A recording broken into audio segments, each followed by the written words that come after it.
Hey, there we are. I don't know why OBS does that. There's nothing coming through my microphone until the scene's been open for about 2 seconds. And they go, oh yeah, you have a microphone. Oh. Which is why I start my streams with test. Because I see nothing until it eventually engages.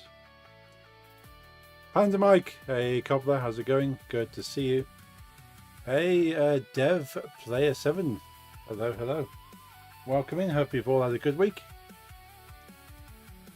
Hope you've been staying cool. Not sure what the heat is like where you are, but it's been reasonable temperature here. If you can hear my fan, please let me know. I do have a fan just here. You can probably just see it here. But it's OBS is telling me no, so hopefully it's not going through. But we need fans to stay cool. Perfect. By the way, remember me? It's been a long time. Ah, hey, how are the feeling?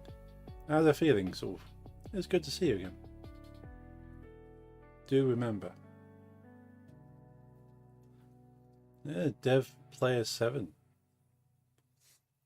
What made you decide to change your name? Or have you got two different accounts? I think everything else is looking all right. I just changed my username to anything because I got bored of the other one. That's fair. Yeah, I've had Hope Junkie since the MySpace days. If anyone remembers MySpace. So I've carried that name for a long time. Because I'm gonna think of a new name because I'm gonna start uploading. Ooh. Yeah, if you're gonna start like creating content specifically, having a good name that relates to that content helps. Like when I made my YouTube channel, it was literally just me. And for well, this is me. I am Hope Junkie. So my YouTube is just me. Cool, sorted. And I made my YouTube channel in 2006. So what people put on YouTube was pretty kind of basic in 2006. So thought cool. I'll just go with my MySpace name. Put that on YouTube. MySpace, old is gold. Yes. Yeah, I made my YouTube channel with my MySpace handle, and I've not bothered to change it because this is still me. So it works. So yeah, I am very much the brand. But when it comes to my next dev project, Moongate Mage is the name of the project. So I've got all the socials and all the channels set up for that. So I'll be posting stuff as that account to kind of keep that project self-contained. It's not going to just be me. There'll be other people helping me along the course of the project. So I feel like it's kind of its own entity. It's not just I'll be posting about it, but it's not just me. It is its own thing. So that'll be on another channel, but I'll be cross-posting everything. I had a long trip and some problems I had to fix. That's why I haven't been coming to streams anymore. What did I miss? Oh, sorry to hear that, Dev. That's unfortunately life just throw that, and hope that's pretty sorted now, or at least on the way. You haven't missed a lot. So I'm basically just polishing this game. We'll switch over to Unity so we can see what we're talking about here. So we're just polishing this. The game itself hasn't really changed. We've had some challenges. And I'm just doing things that have been suggested and kind of just tightening things up. I did somehow lose all my key mapping, so I have to do all the key mapping again. And I'm just making sure it all kind of works and just tidying it up. But I want it to be as good as it can be for what the content currently is. So I don't want to add any more content. I don't want to add any more mechanics. I don't want to add any more gameplay. but what I have, I want to be polished and so as good as it can be, and then we shall add mechanics, then we'll add gameplay, we'll add content to it. So yeah, so rather than just keep making all the cool stuff, I'm going to try and do all the hard things, which is just make it a better experience. So that's what we're doing. That's what we've been doing. So it doesn't feel like it's been much progress, because doing all the polish doesn't really progress visually. It's just the way it feels. Like adding full controller support to an already established UI changes nothing until you pick up a controller. So all that kind of stuff. So in a nutshell, you've not really missed much, but we have been on a task of just tidying things up. As far as that's what this project is concerned, if you're here for, I can't recall if you're here for any of the Blender stuff, but we're making progress in the Blender stuff. So I'm working on creating effectively a start to finish NPC enemy to use in Moongate Mage. So once I've got that start to finish process down, I understand the start to finish, I'm then going to create all the NPCs and then move on to the next stage. So I'm doing one first and then see how it goes. Hey boss, how's it going? What's up? Hope you've had a good week. You're staying cool, staying comfortable. I've decided to treat myself this week and just have a cold 0 alcohol cider. So if you see me swigging this, I'm not getting drunk. It is cold, it's fizzy, it tastes of apple.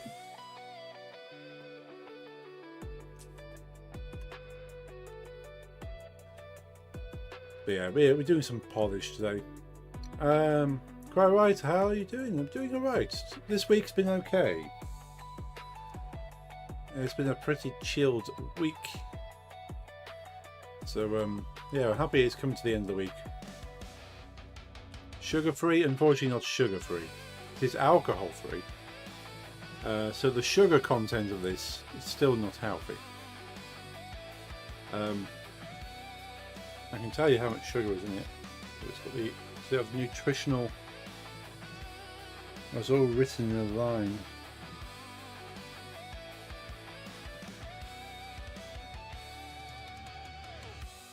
Per 100 milliliters, it is 25 calories. It is a 440 ml, so that's going to be hundreds. Say 105 calories, I guess. Where's the sugar? Sugar is 6 grams per 100 milliliters, so that is 24 grams of sugar at least. 24, let's say about 26 grams of sugar.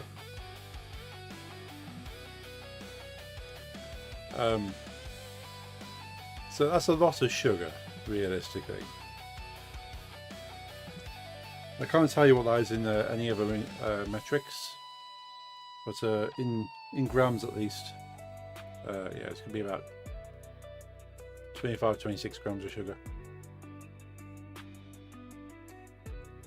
So that is basically a liquid, kind of liquid sugar there, but it's apple. Nice apple cider would be quite good right now, yeah. Cobbler Blender Helpline. I saw you made an app and put it on Microsoft Store. What's that about? Yeah, well done for releasing that, Cobbler. That's gotta be pretty rewarding to say, hey, my app is now on the Microsoft Store. A lot of sugar being unhealthy. That's mentality, yeah. Yeah, like trying to keep my sugar intake low for health reasons. But I don't really have sugar generally day to day. If I'm having sugar, it's kind of either in desserts like a cake or anything like that, or in cider. but then that's very rare. Like, so it's not a daily occurrence. I drink all sugar-free kind of drinks. Like even sort of fizzy stuff is all sugar-free for me. I know sort of sweeteners is not great in large quantities either, but at least calorie-wise, I'm trying to keep that kind of low. Yeah, it's my first uploading. It was a little bit annoying, but got there finally. Nice. Like, is there many hoops you have to jump through, Cobbler, to get on the Microsoft Store? Is there like a vetting process? I know a lot of app stores kind of make you do so many different things just to get it on there. I've never tried and I've never looked into it. I just heard from people that it's not as easy just going click and you got it on the App Store. I've heard the Android store is not too bad. It's like the Play Store for Android. But then the problem with it being easier is the easier it is something to put onto a store, the more slop you get on there. So it's kind of a for and against for that process. Yeah, lots of wait for submission. Sugar-free drinks don't taste the best. I'm sure it's worth a sacrifice.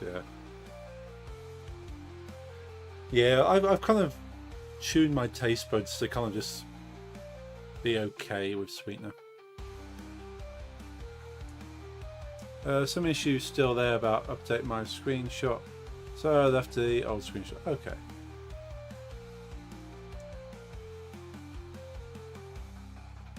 Yeah, you would hope they make these things easier for that. Once you have a page and you have the app, just let developers work with it. They got to review it, and the reviews take a while. I'm assuming that'll be the case with it. Like, it depends what the vetting process is like. I know there's certain loopholes with Steam for putting games on that allows nefarious actors to exploit Steam store pages. Because I think they only vet you once, but once the game's been vetted once, then you're free to just kind of throw updates out there, no matter what they do. What is this app special about? Is you can color your folder any color you like and add an emblem, and still have the actual Windows folders that preview the files inside the icon. Microslop happy. I do not have to deal with that.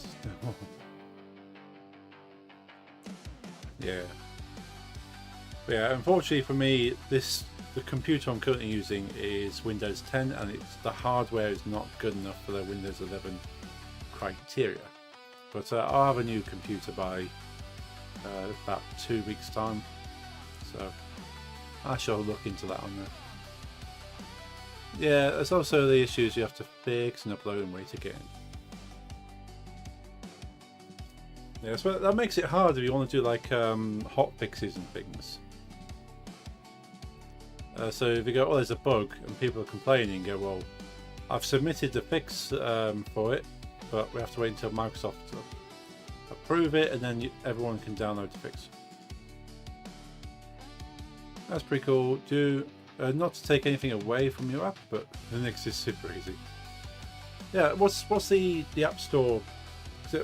You have different. Well, there's only certain distros that kind of have an app store, isn't it, Bob? A lot of the time, you just kind of host an app on a site and get it from there. So I'm running Pop OS, and that's got a built-in app store. That seems pretty cool. I managed to find a lot of useful stuff I needed on the Pop OS app store. But I've not used that for over a year, that installation. I couldn't find an app to do this in Windows, so I made one. Yeah, that is a perfect YouTube title.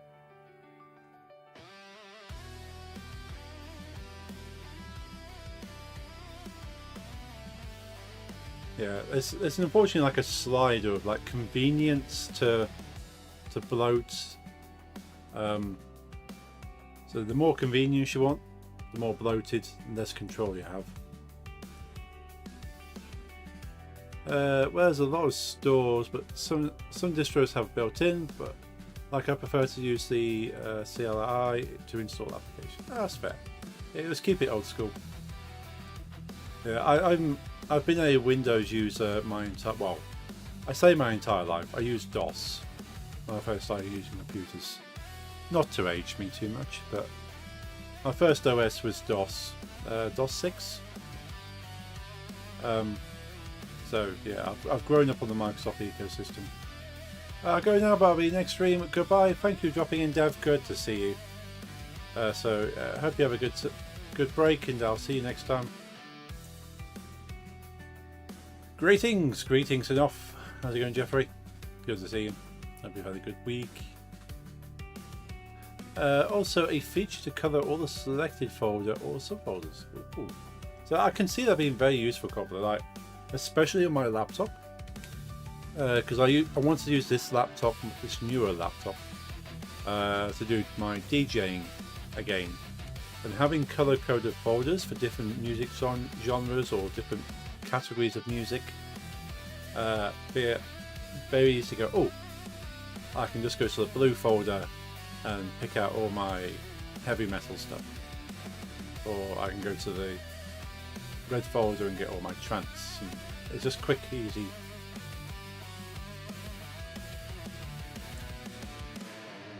But yeah, so Windows 11 feature you've made, it's pretty cool. Like, I generally like the aesthetic of Windows 11.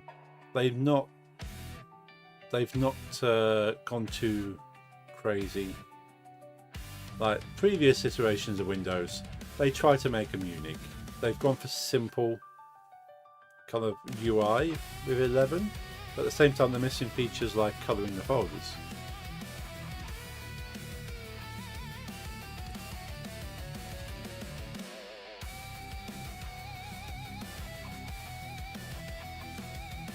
But yeah, my laptop is on 11.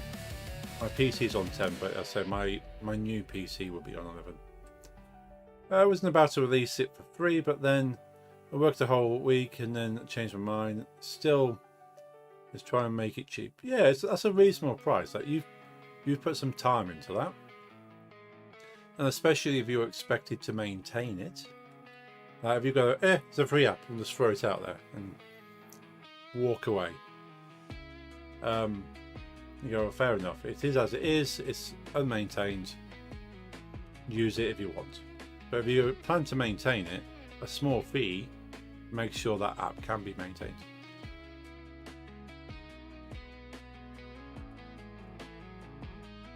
But I think it's a reasonable price, honestly. Because if you think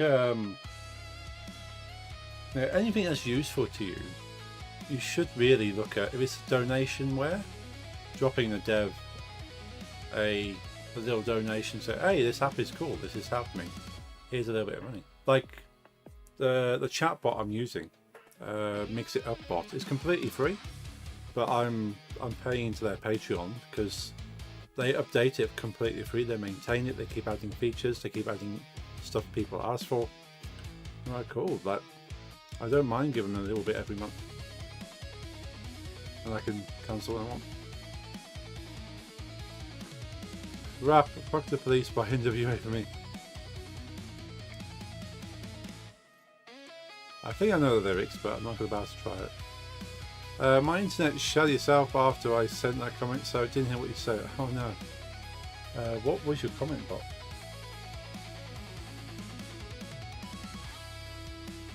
Have to go to my other... Okay, you said there's a lot of stores, some distros are built in, but like to use the CLI. Yeah, saying I've been brought up in the Microsoft ecosystem from DOS 6 to Windows 3.1 to all the way through to Windows 11. So having an app store is certainly what I'm used to, but I have installed things without the use of stores before, so if that is the option, that is what I use. But if there's a store, cool, makes my life easier. I'm a dog walk now. I'm gonna go for now, and when I'm back, I assume you just did the sickest rendition of Fuck the Police ever, but I've just missed it. Yeah, that would be the case. That'd definitely be the case. Enjoy your dog walk. Go catch some Pokemon. Right, should we have a look at this game? So there's things on the agenda. I should really have like a little box here or something with the agenda of what I need to do in this. There's also a universal app store called FlatHub, which supports most distros. Oh, okay. If I ever switch distro from Pop, I'll keep that in mind. I just heard Pop was sort of supposedly easy for the Windows minded kind of person. I went, cool, let's try Pop. I did try Mint at one stage as well. I can't remember. I think I just didn't do a lot with it and thought, I'll try Nipple.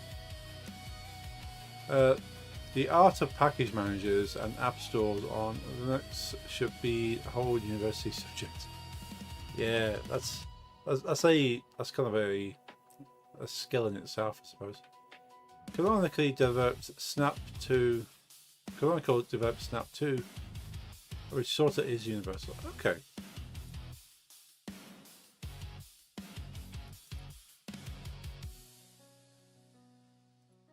Yeah, I will go back to using my Linux box at some stage. Like, it was going to be my secondary like streaming computer, but it's older. Is it older? It's basically lesser. It's lesser, not as powerful as this computer. Put it this way, it's an older computer that I've kind of put together with old pieces. So rather than acquire a Windows license for it, I just put Linux in it and go, it works. Get some life. By the way, my latest system update net install size was 73 meg. Wow. Yeah, that's certainly bloat free there. Yeah, the amount of things you end up downloading on the Windows system it's crazy. It takes forever, then it has to install, and then you have to do all the reboots. Like, I know even just using Raspberry Pi OS, like, there's tiny little patches. Doesn't disrupt the system, and it just carries on. I know it's not a complicated OS, but and that's based on Debian, I think, Raspberry Pi OS.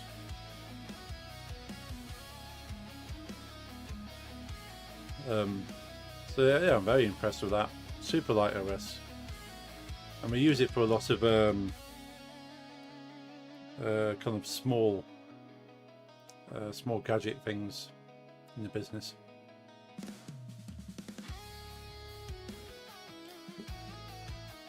Updated like 3,000 packages, like I downloaded 3 gigs of stuff, but after Pac-Man, the package manager removes the old versions of the apps, it's about 33. Okay.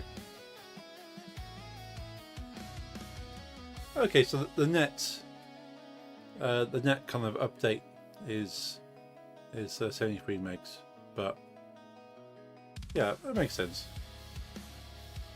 And it's good that it tidies up as well. Like, you have to sometimes have to manually tell Windows, hey, you know all this downloaded update files, can we just get rid of that, please? Because yeah, we don't need that lying around. Windows doesn't always tidy up after stuff. 73 megs of new stuff. Okay. I suppose if it's replacing the packages, and that new stuff's got to be in the package. It just replaces the package.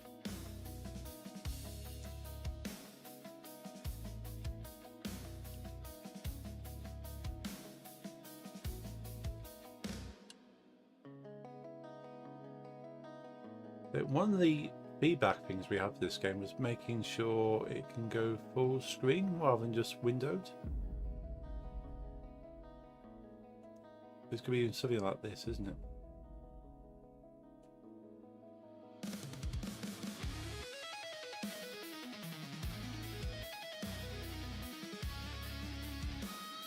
Now, I have to look into that. Like graphic settings, I have no idea how to implement graphic settings on a game, because I will have to learn.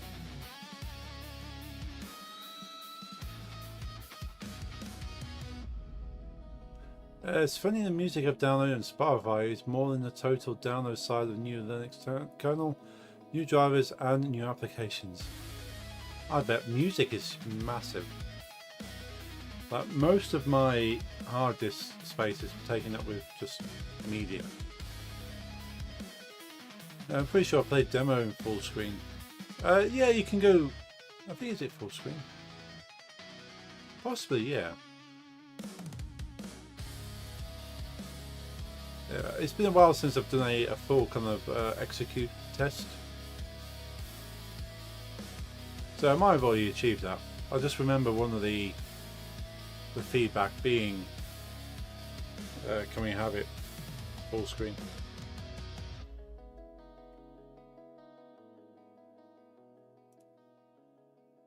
And we can test it on up to 8 different displays. That's interesting.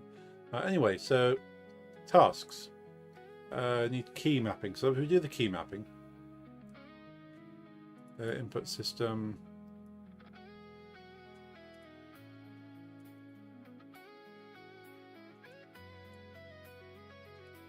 so you can't see that, can you?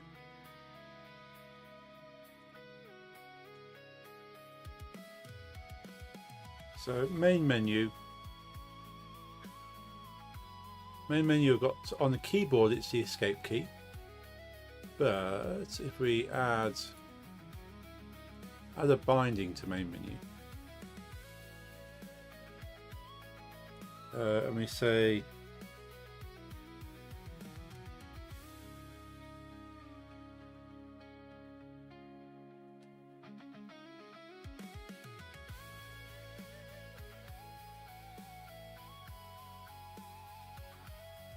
we go select his main menu. I think I had start before, but start, people tend to hit start more often. So I don't want people accidentally hitting the start button on their controller and then just quitting. It's kind of counterintuitive, but the select button certainly would work for that. Today I picked up a new piece of software. It's like Fruit Loop Studio, but it's Boss. I haven't tried it yet, but the app is only 91.5 megabytes. Nice.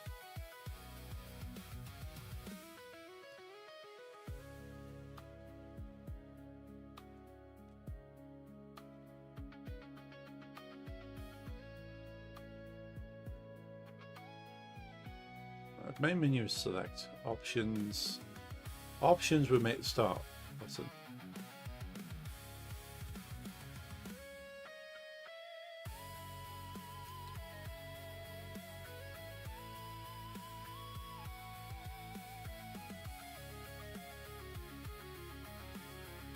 Projectiles.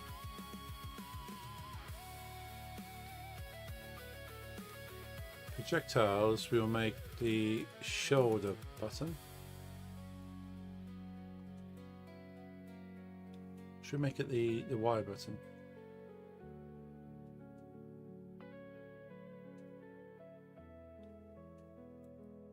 Make it the Y button. Or the north button. So if you're playing with a PlayStation controller, it would be the triangle. Hints. Hints, I shall make the X button, or the West button, which will be square on PlayStation.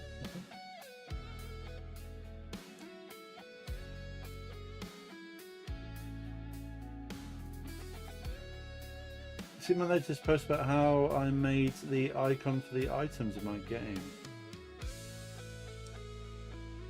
I think so.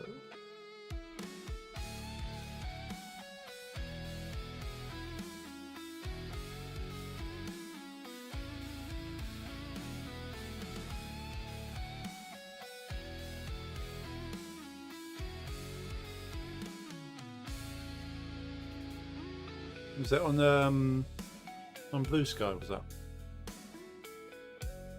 Might not have seen that one yet.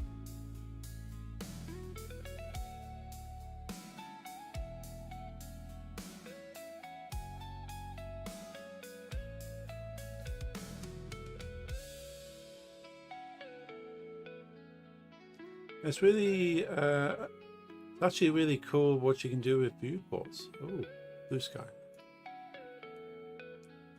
I have not. I haven't actually loaded Blue Sky for a little while. Let's get it open now.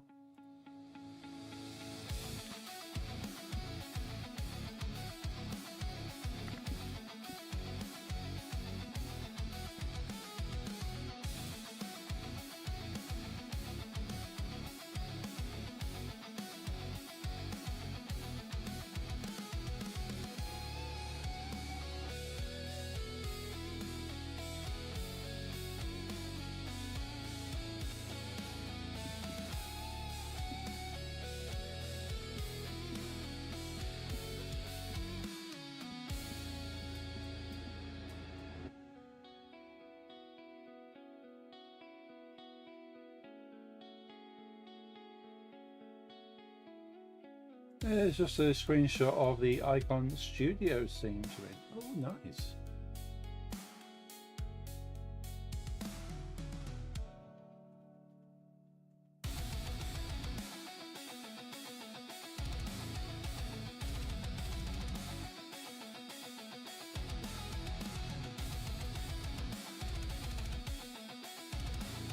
Scroll past everyone else.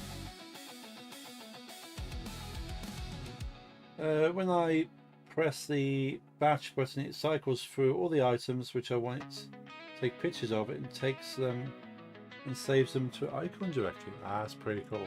I like that.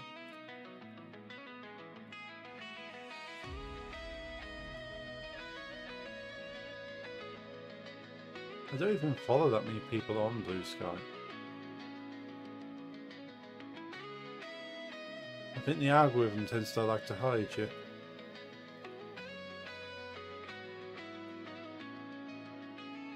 It takes less than 30 seconds to do about 34 items. Wow, that's a real time saver.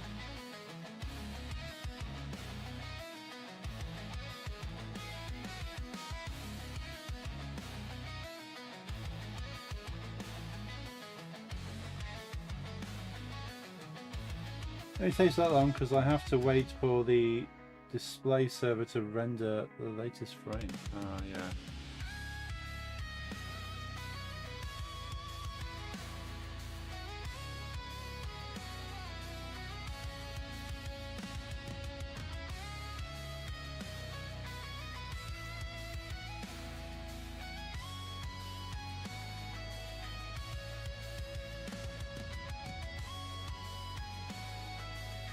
I have to honestly search for you specifically. I think it's everyone else I follow just seems to spam Blue Sky.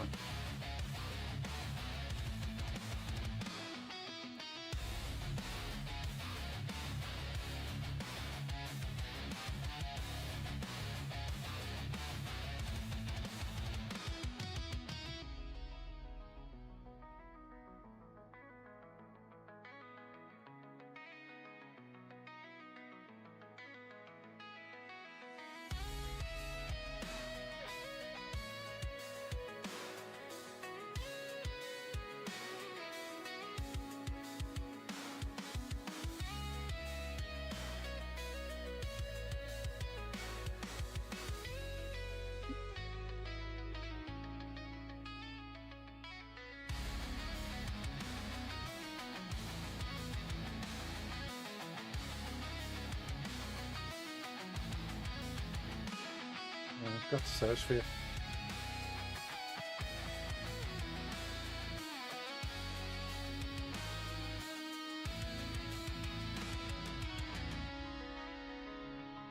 I'm following nearly 200 people. I suppose that's understandable why it's hiding. Yeah?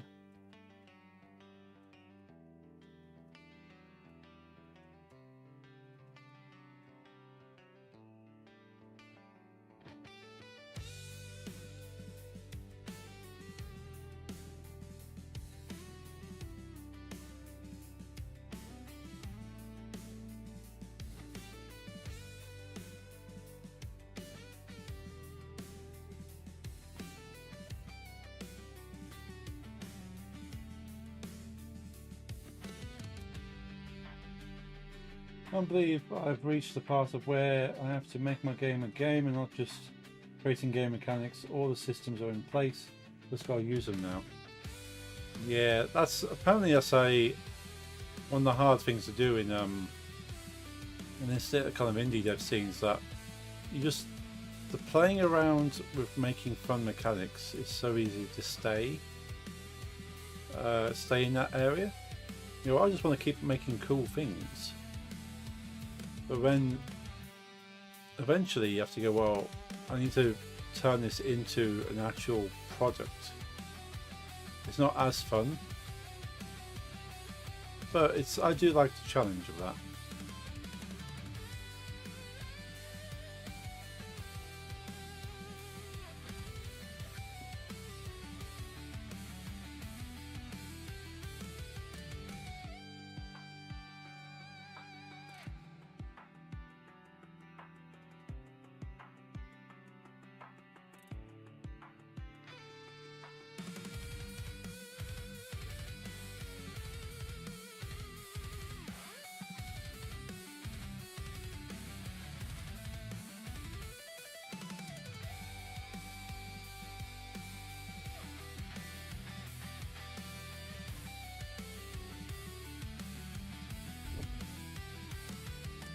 Yeah, that's 20%. It's brutal. It's where all my games died.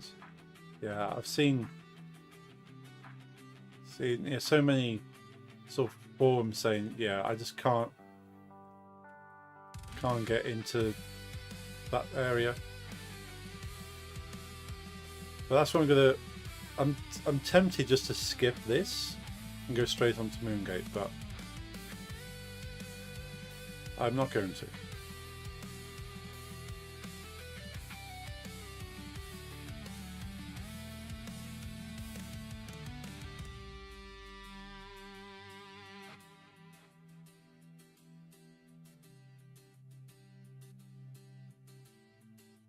I'm going to give you a load of notifications now.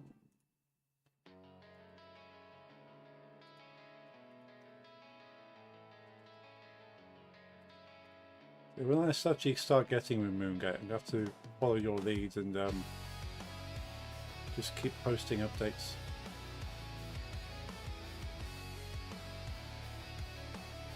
That temptation, I know that temptation. Well, it's very bad temptation.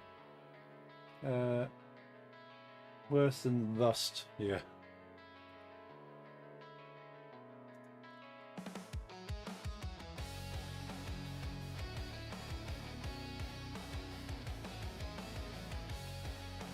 How many posts have I missed of yours? It shows you how often I actually go on Blue Sky.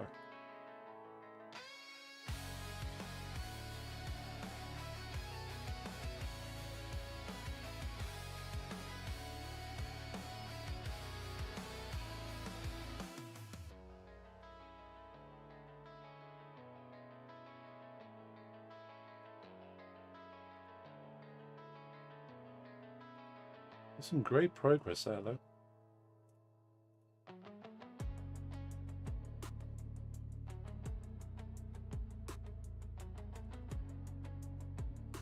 And I'm loving all the assets you've been making.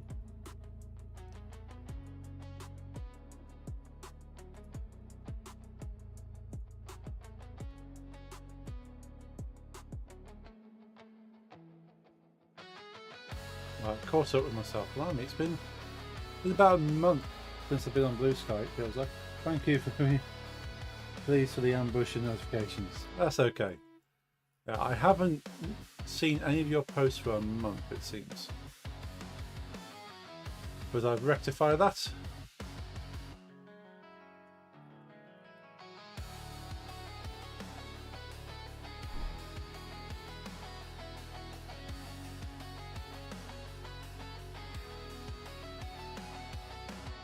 Let's give these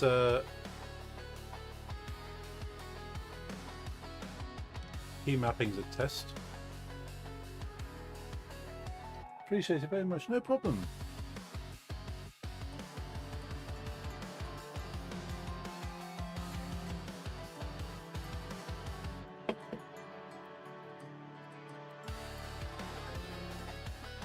So I still need to have a way of changing the volume control with the gamepad, but we'll look at that after. So, start button on the controller opens and closes the options menu.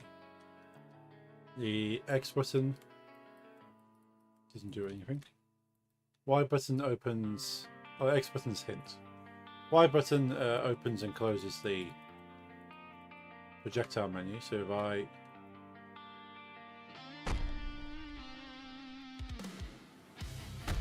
how do I not knock those over? Right, now if I push the the Y button, so I need to be able to select stuff within these menus now. So I feel I'm probably going to need to have a cursor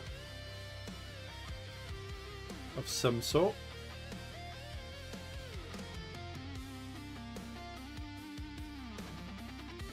And rather than turning the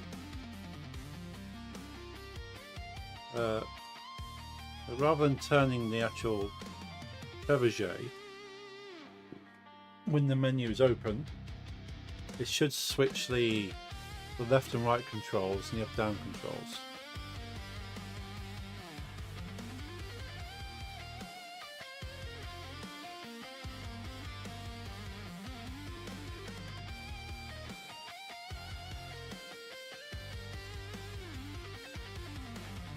I didn't even notice my favourite level, yeah.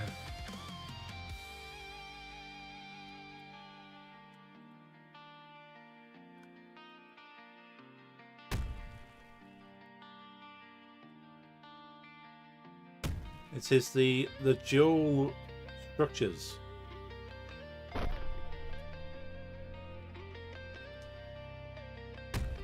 The dual tool structures that are identical to each other.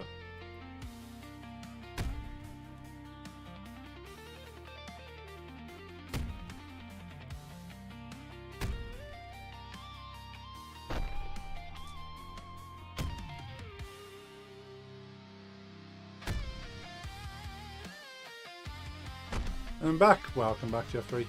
You missed the sickest rap. Managed to do every single lyric.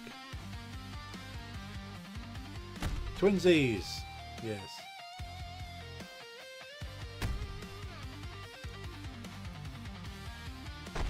Things happen. Yes.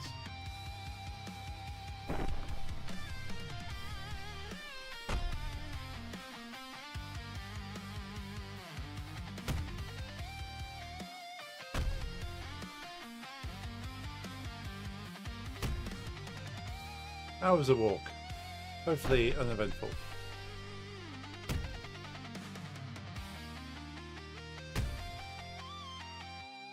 Are there many Pikachu by you? I have a lot of Pikachu. Very.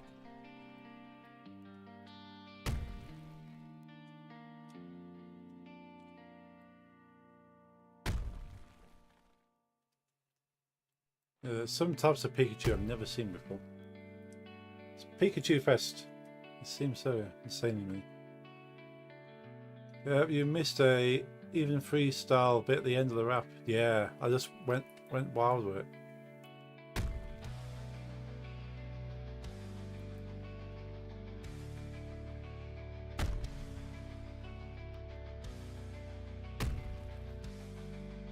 Yeah, I've been catching so many Pikachus recently.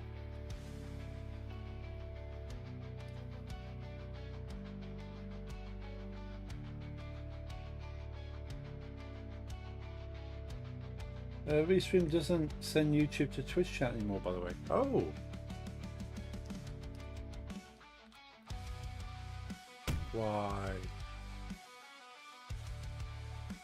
I just threw it all at once. Threw it all at once for the last 10 minutes. Oh, now it's back. Okay. How weird.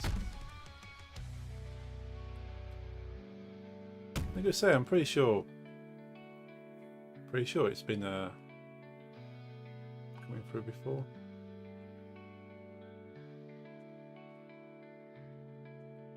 Yeah, for me at least, it's been there all the time. How weird.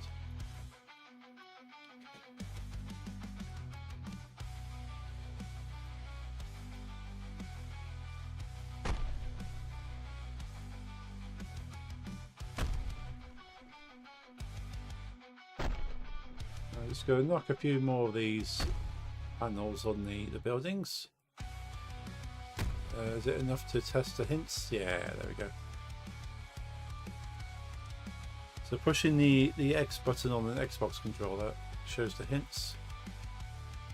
So the hint, you can't actually use the hints feature until you've already hit a certain percentage of the blocks.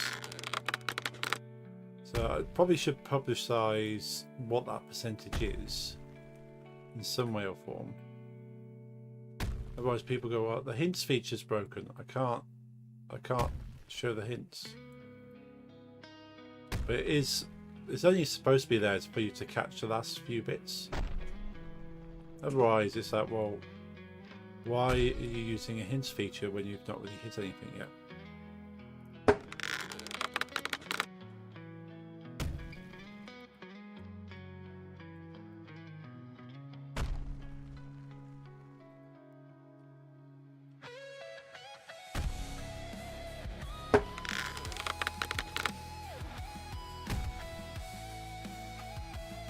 Last one. Oh, a little bit higher. No. Higher still. Got it. Still got a gold as well.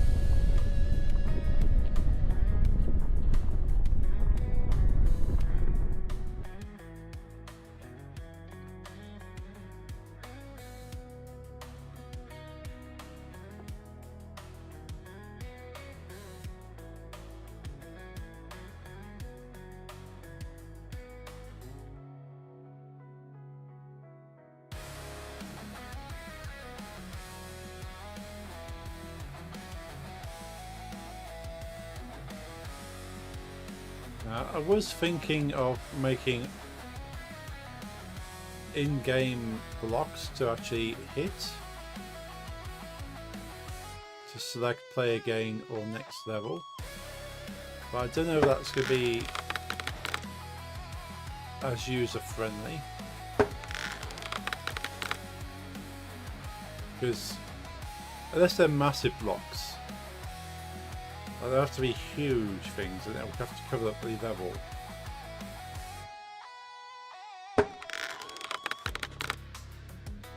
So I'm going to have to make a cursor sort of system anyway for the other parts of it.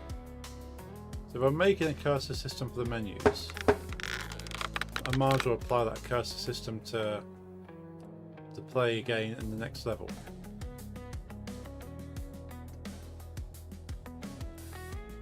And that kind of saves me from having to change the process. It's a cool idea though. I like the idea of choosing stuff with the trebuchet.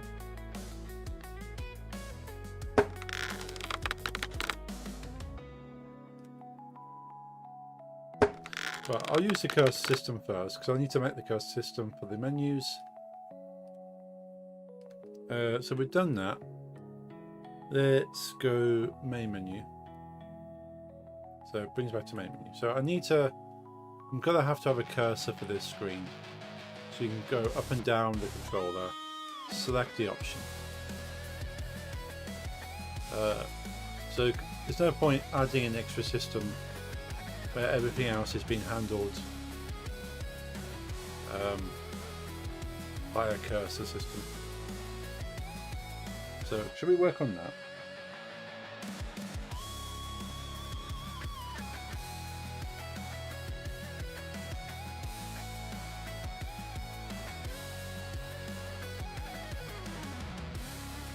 I could have like a spinning rock as the cursor.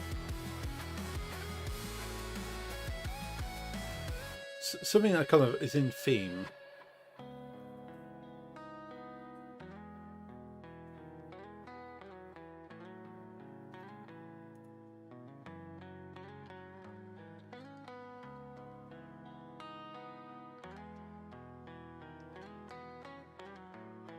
I'll try and remind Nick's to reply to you both, by the way.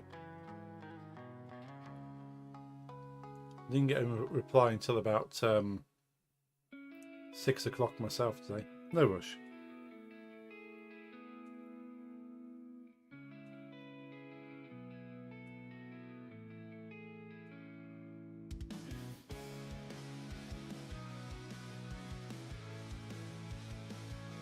Yeah. Nick's is very much like me with seeing messages, acting upon messages.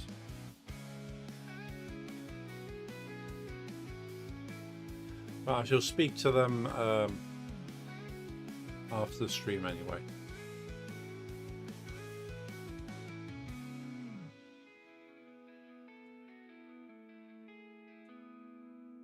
So,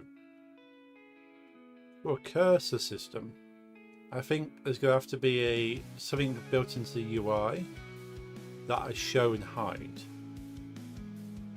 Like, because it's not moving a box around the screen. It is, there's a box already there, and when you select to move the cursor, you're actually hiding a box and showing another box. That seems to be the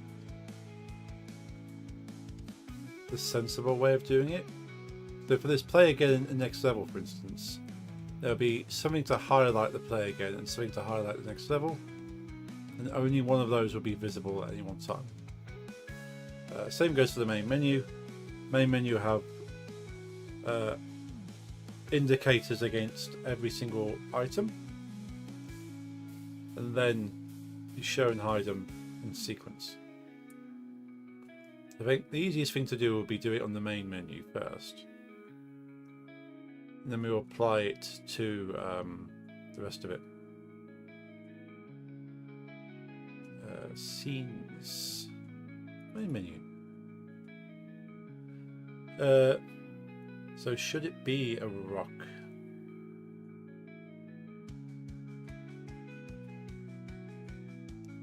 So it could just be like. The thing is, if we have a rock and we get to the projectile menu, having a rock to select a rock seems a little bit odd.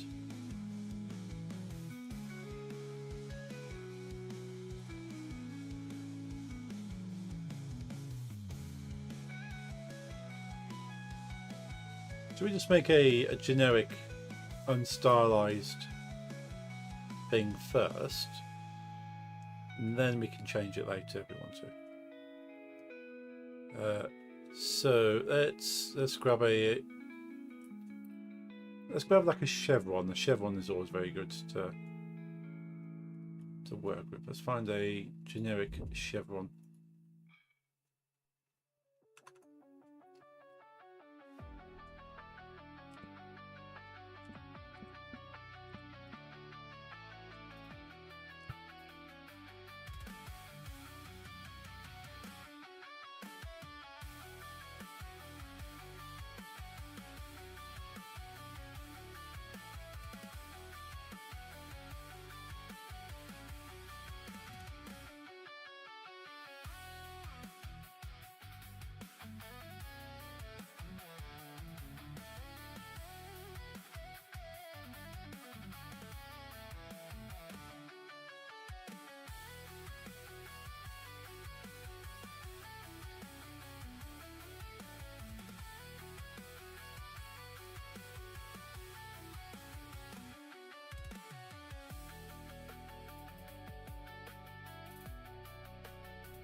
Oof, went to get a cup of coffee and got distracted by a special type of dough my culture used to make a special kind of chips and quickly made some.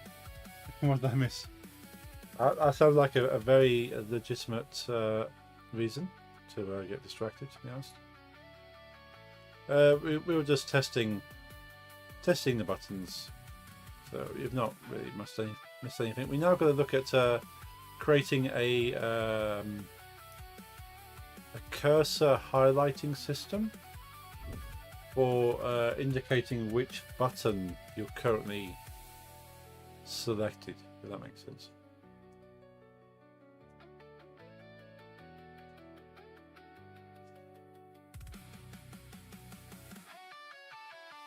Heard some about chevrons. Yeah, I'm thinking for now just going to use a generic chevron against all of these menu items.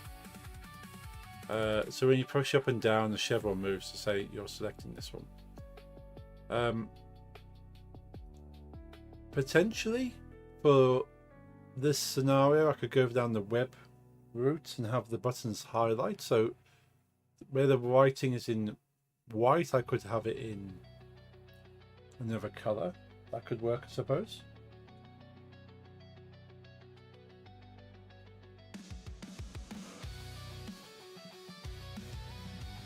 Button highlighting so the buttons focus. Yes.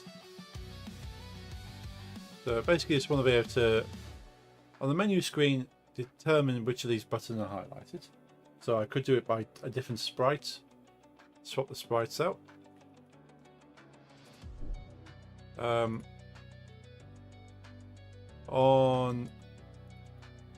the actual game levels, canvas,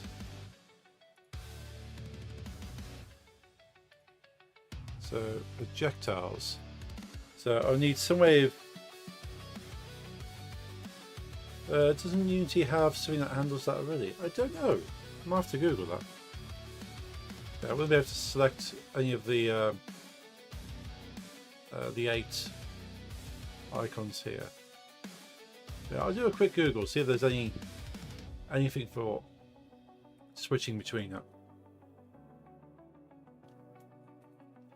Because the buttons are basically just a static sprite.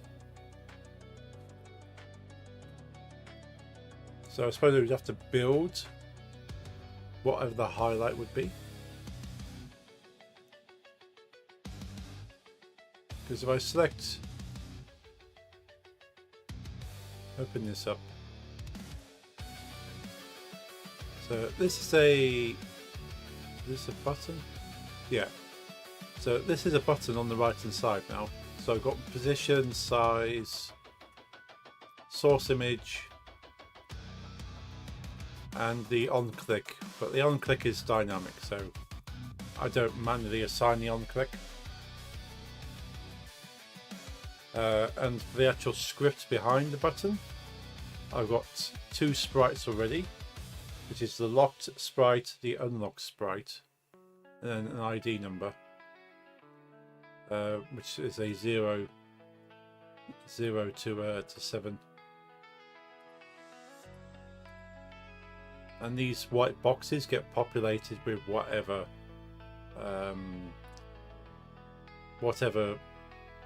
object I want to use.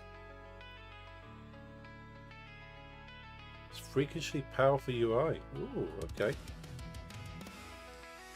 suppose that tool's right there in there. Yeah, I think Unity very much goes, well, here's the reins, so make whatever you want kind of thing. Whereas Godot's kind of gone, well, I can see what people want. Here we go. But it does allow you to have a more unique experience, I suppose. So how do I want to handle button highlights?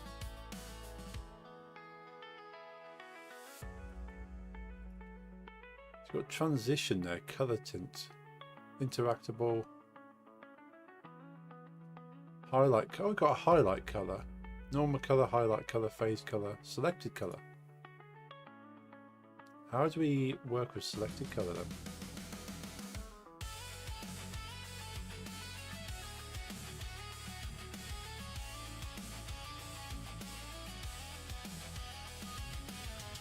So maybe I just change the property, say property selected is true, and that highlights it in whatever color I choose. If I choose red there then,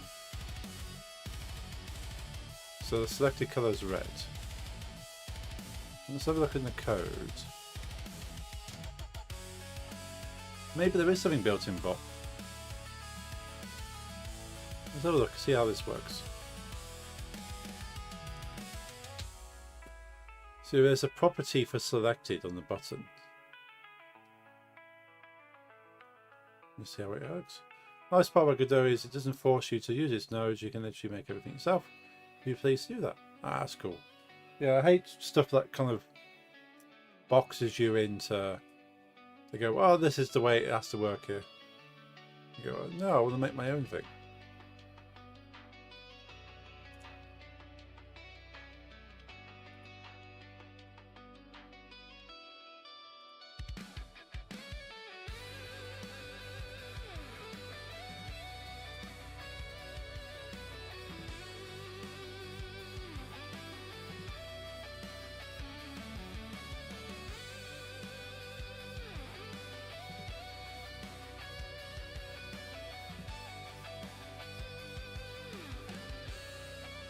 Just notice each of these looks slightly different.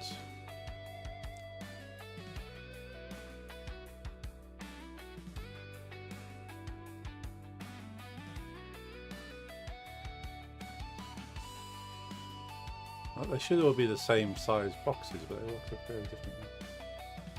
We'll get that sorted out.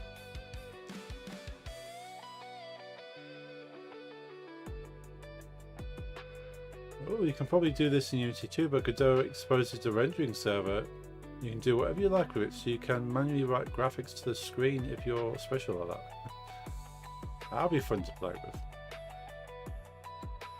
So that's the kind of thing I would like to give it a go. I don't know whether I would put too much time into it, because the engine's already doing it for you. Is that, well, unless you have a special reason. Right, so pt.111 button.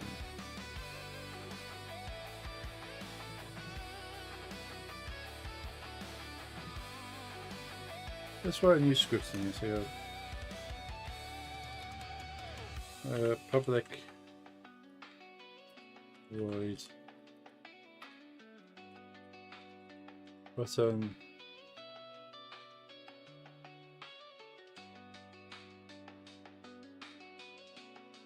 weird now.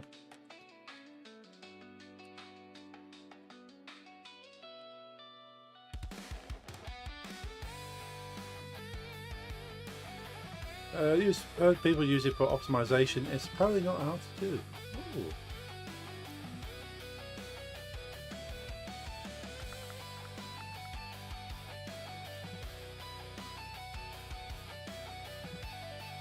Yeah, if Unity has that, I'll definitely give it a go.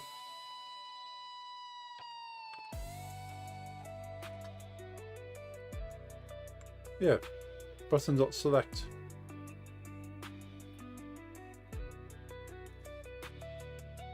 Okay, so now I just need a method of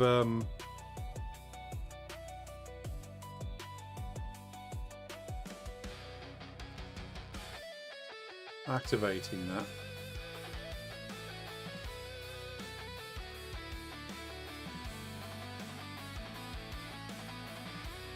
So that actually, the projectile selection script actually has all of those in there.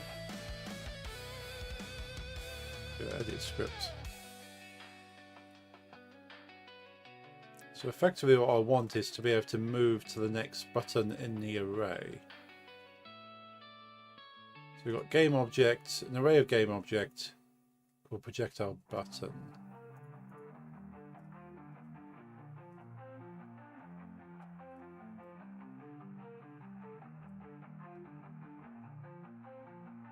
Why did you just do that? Just do what?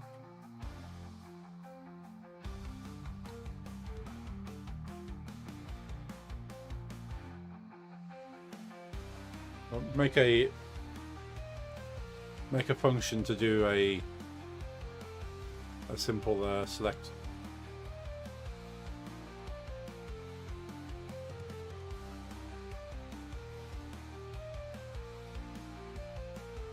Some pushed.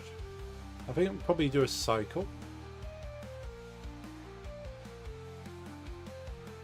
So if you cycle up, cycle down, have a function called select button, which just calls the selecting the button. It's easier naming. Seems a bit bloaty, don't you think? Yeah, it's 2 lines of code. Means I can call it easier from here.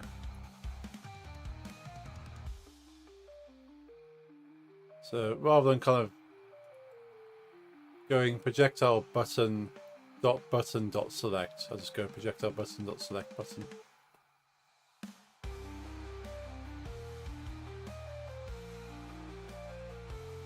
So we need to determine what buttons are selected.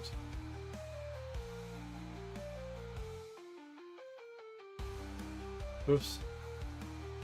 And then the speak came out.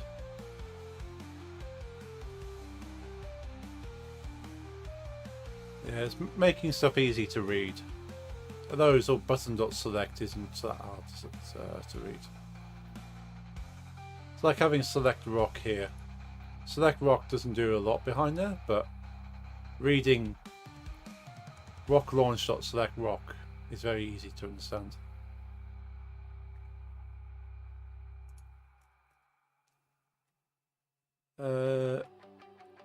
We kind of need to have probably need to note which button is selected. And when the menu opens, automatically highlight position, first position. And then when you cycle up or down, it moves from that position. But yeah, having to do some button select is a bit mad, to be honest. Yeah.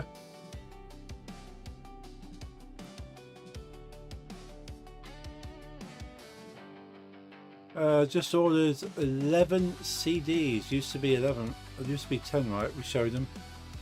But one of those, the one with all the animals, got sold out today, so we were sad. Found it another label. And saw another CD that was cool there. So 11 Glory Underground Death Metal CDs too. Nice. So I think I need a variable here, which would be an int to cycle through the array. And this process would be mirrored for every kind of menu, I suppose. So we have an array of the buttons, and we just cycle through the buttons. So I'm thinking with .NET applications, this is an automatic process, which is called tab order on the .NET application. And you can actually apply the tab order number actually within the control. So each control has a number, and you just hit tab on the keyboard and it just goes to the next number in the sequence, which is very useful to have. Also, don't you just love people who hate touching grass? Yeah.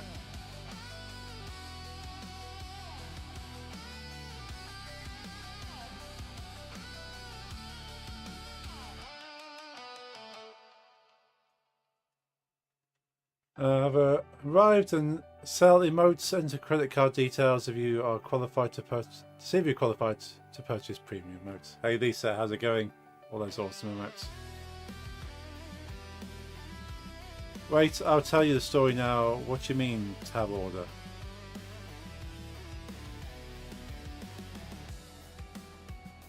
As you're on desktop applications where you hit tab on the keyboard and you just jump through all the controls. So if you're building an application, you can set that tab order. The 11 CD that will come is the Horror Within. Ooh. I will become suing dinosaur to anyone that says that I am a scammer. French deathcore, that sounds pretty hard. Yeah, tab order is very good for a form on an application that has multiple input boxes, like say like an address, so name, first line of dash address, second line of dash address, like postcode, country. So you have all those input boxes, so you just type, hit tab, it moves to the next box, which I think is automatic on a web app, but on a desktop app, say for instance you make the name and country but then put in the first line of your address afterwards, because you've created that control, it will automatically say that must be the next box that you want the user to use. So you can go back and say, actually no, I want to number this one 1, then 2, then 3, then 4, then 5.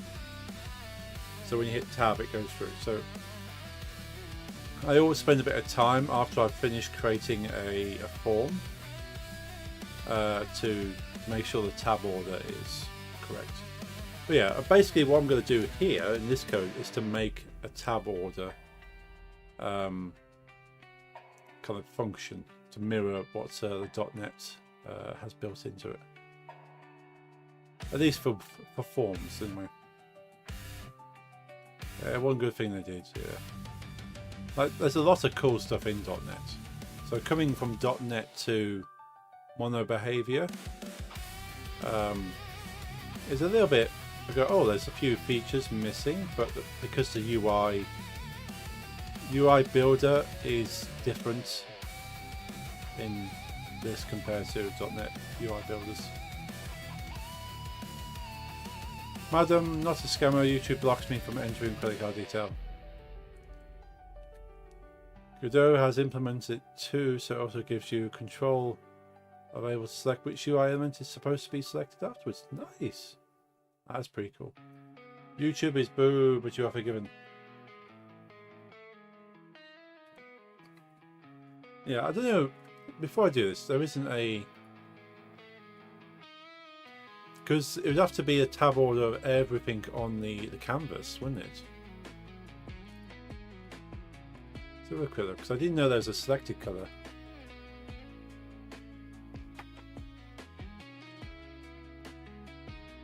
So you got the transition, target graphic, normal colour, highlight colour, pressed colour, selected colour, disabled colour.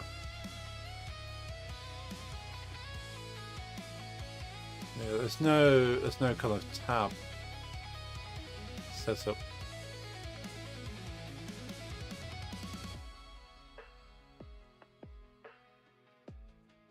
Yeah, so it would have to be done through code, which is fine.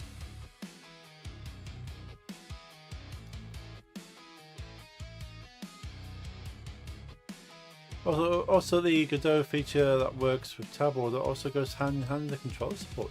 Nice, that's pretty cool.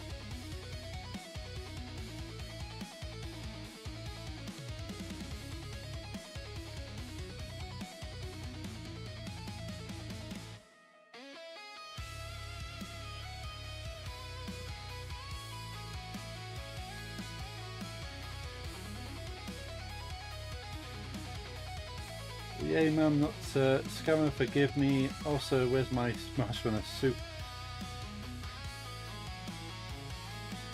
The government stole it. I bet it was quarantined as contraband, wasn't it? The US government had it. You want to read my erotic novel, by the way?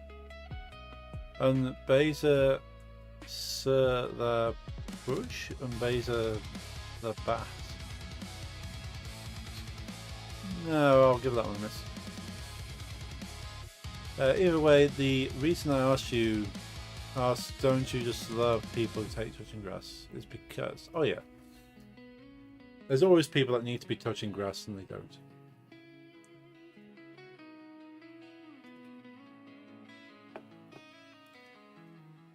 And the other day I watched a video of a guy who made an operating system. And its source code and storage of its VFS is all stored in a single URL. What? Yeah. The title is French, but the novel itself is in Dutch, but easily translated to English for me. Okay.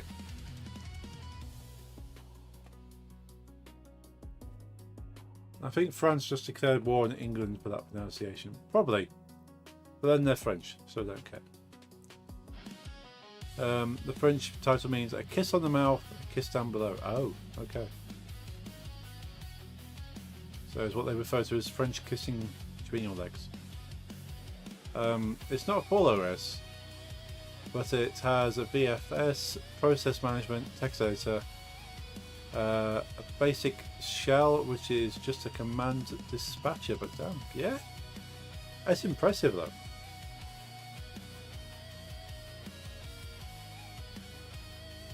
But it's not boring like other erotic novels. This one has a lot of parting. Okay. There are people that particularly enjoy that.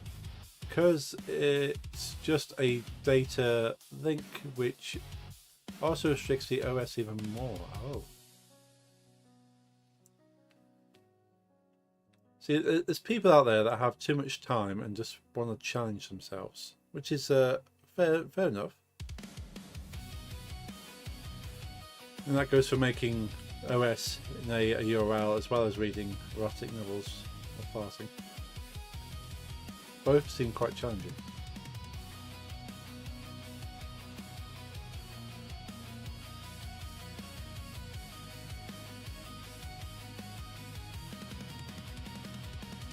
Do you want a role in the novel? A role? Do you want me to... want to give me a characterization? Yes, give me a role. Be a character. Oh no. Cameo. I shall send the link in Discord. The state is saved in the link below, by the way. Okay. Yeah. Make him a bartender. I'm quite happy to be a bartender.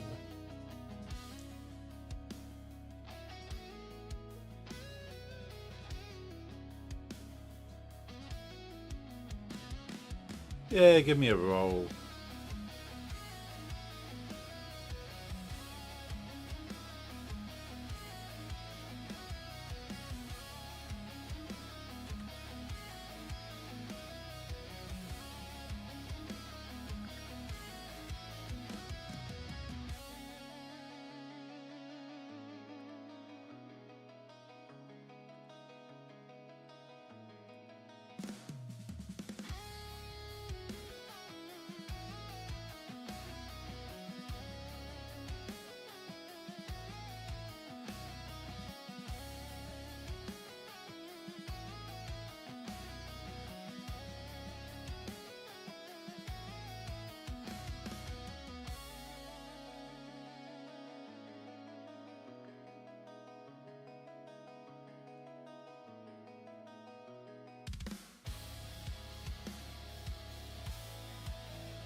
Something with cheese, 100%. Yeah.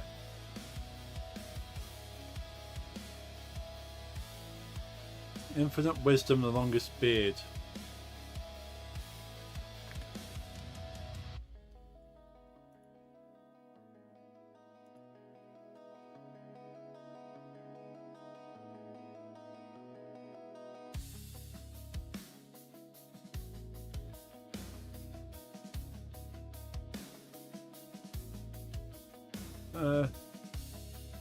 Send the link to the repo and the OS itself. Cool.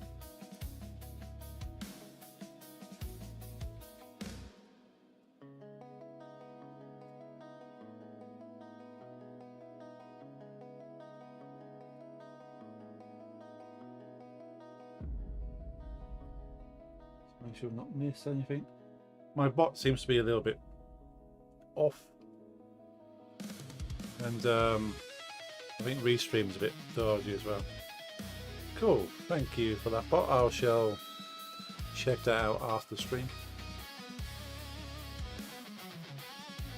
Right, let's make it public for now, but I need to go back through this and make it private. Make some of these things private, just for tidying's sake.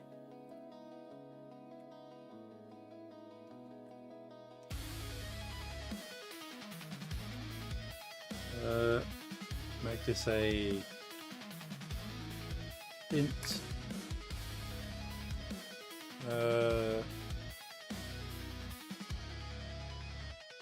Current button.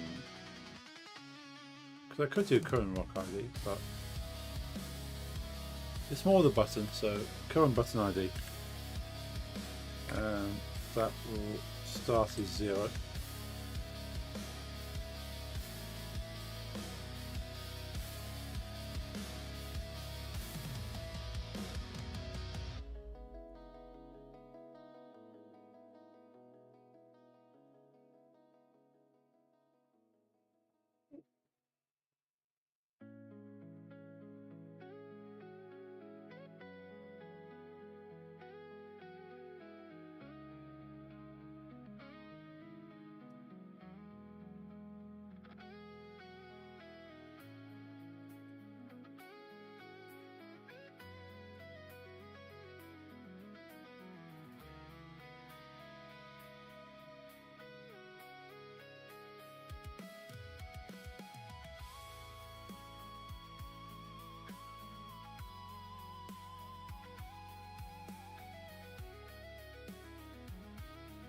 You gotta switch OS? Nah.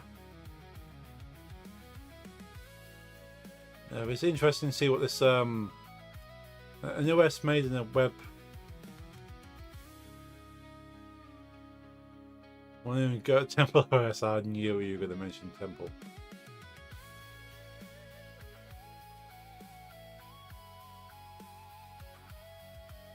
No, I'm quite happy with Windows for my day to day, but I'm open to kind of seeing different distros for the next.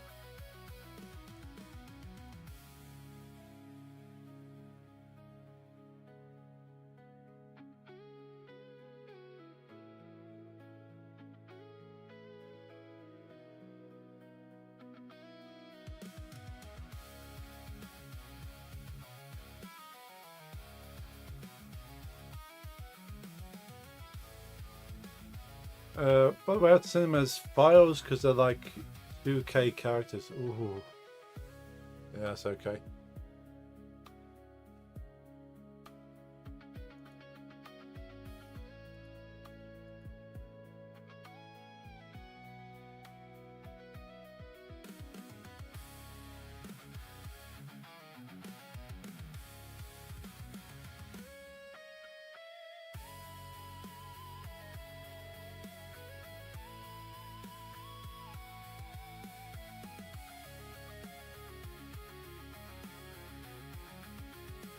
But the fact that all that can be a link is just absurd, yeah.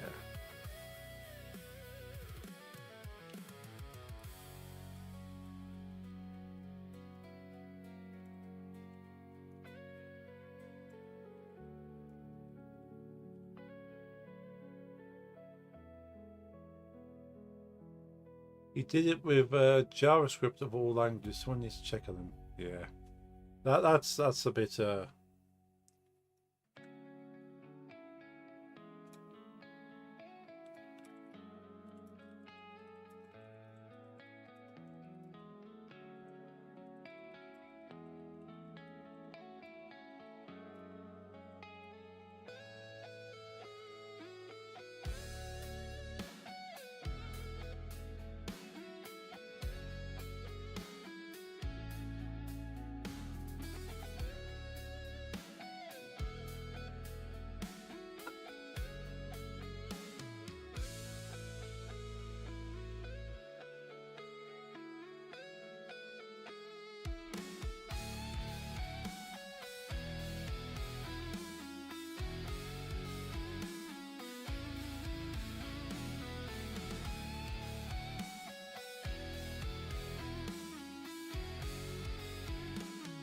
By the way, you're familiar with scrap mechanic?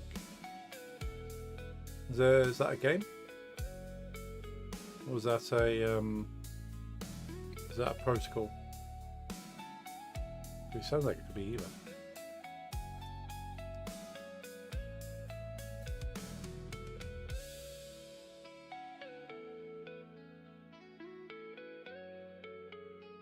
Terry A. Davis developed Temple OS all alone over the course of a decade after a series of manic episodes that he later described as a revelation from God. I remember reading the wiki on Temple OS.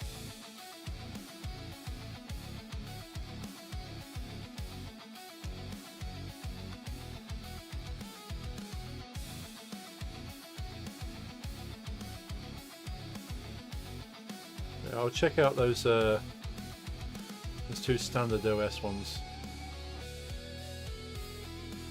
Really cool sandbox game which I've been obsessed with forever. Nice. There's a few kind of like tinkering simulator type games now, where you just kind of no real urgency or goal, just kind of enjoy the mechanic.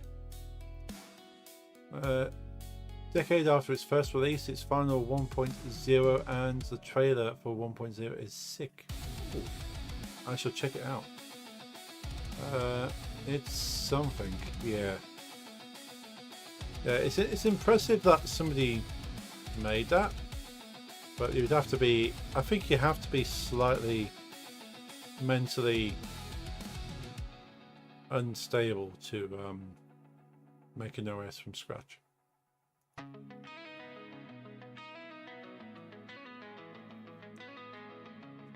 It sounds a very cool thing to do, but the fact other people have done this for us, we have OSs that are working fine. I watched it and I was like, I can't wait to pirate this game because I know I won't have the disposable income for it. Maybe if I release the game and people donate, I might be able to afford it. But yeah.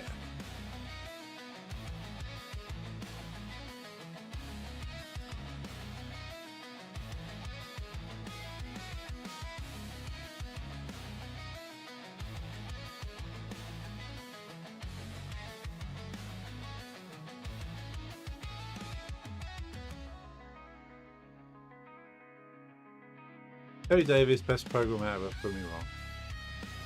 He was genius to be able to do it, and the end result is so useless. Imagine this guy having put his skills to good use. Yeah. If we've taken that skill and that dedication and made something genuinely useful to a wider demographic, but yeah. He achieved something, but not of great value, other than a good story and a WTF moment for developers everywhere.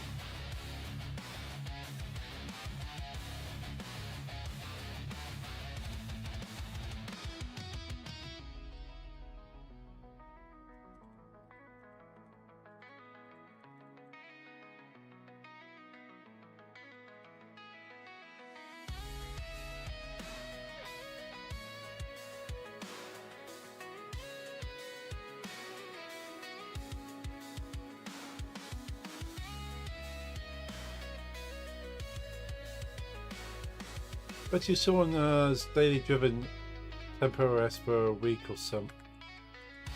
There's not a lot of application on it. In the psychiatric course, yeah, that would be one thing.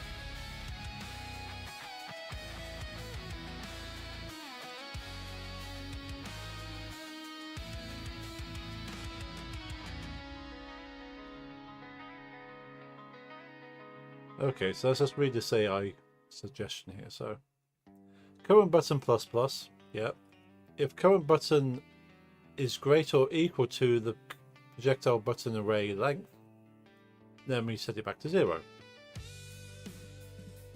that's fine. Moogate Mage, are you gonna look into version control? Yes. Yeah, I can't afford to let that get messed up. Yeah, I'll be probably using Git of some sort, either locally or cloud.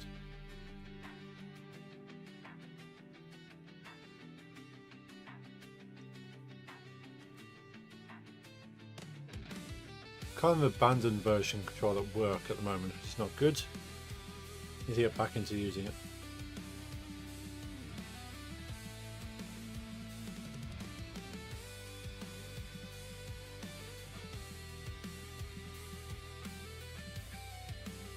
Yeah, because so far with this project, no version control, just sort of freewheeling through it, and if something goes wrong, we'll fix it.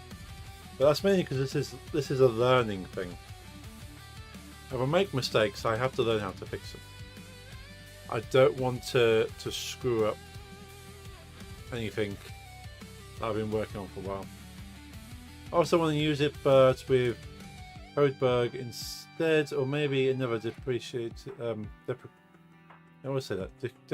VPS from Oracle to host it. That's fair.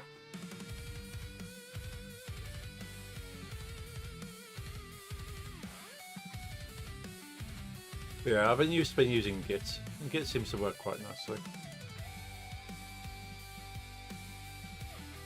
So projectile button is the array. Yep. And get component button and then select button. Yeah, so that works. Let's make a companion. Previous button.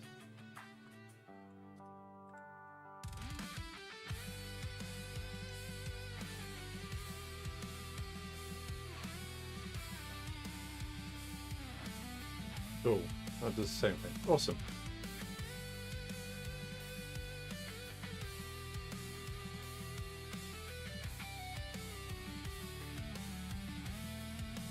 So I just need to grab the controls now. So rather than the controls moving the trebuchet to the left or to the right, it needs to capture that input and then run either select next button for right or select previous button for left.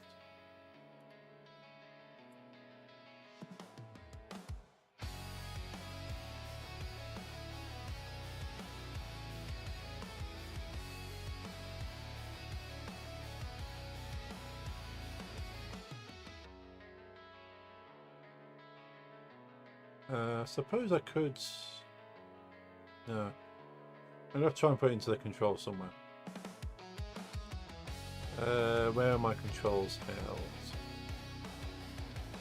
Although I could grab the controls from here, couldn't I?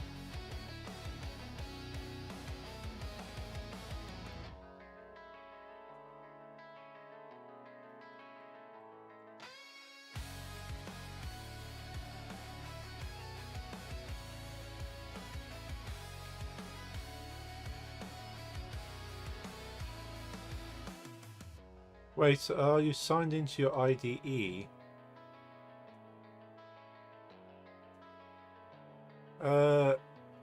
Yes. I think so.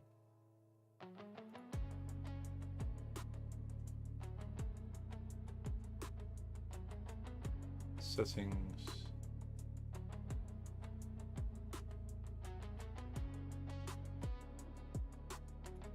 It's got a green tick.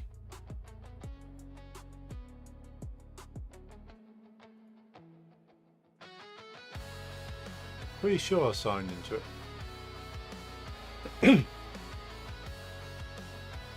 It gives me all the extra features.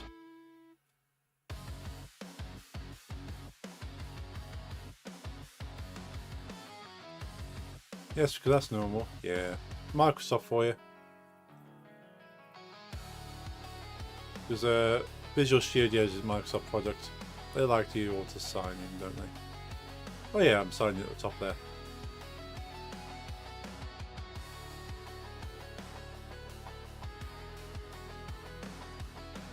Yeah, so use your Microsoft account.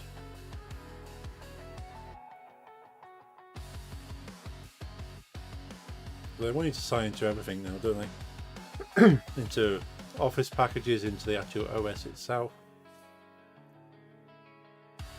I suppose it's like Apple, isn't it? You have your Apple ID to sign into the OS, into the store, into the cloud. Temple OS has no need for Microsoft accounts. That makes it better. True. Yep. Microsoft is all. Yeah. Absolutely hate that they try to make you sign into the OS. Like for my laptop, I just told it this laptop doesn't have an internet connection. Because, oh, okay, if you haven't got an internet connection, you can't sign in. So just make a generic account instead. Although some installations of Windows 11 Pro doesn't work offline natively.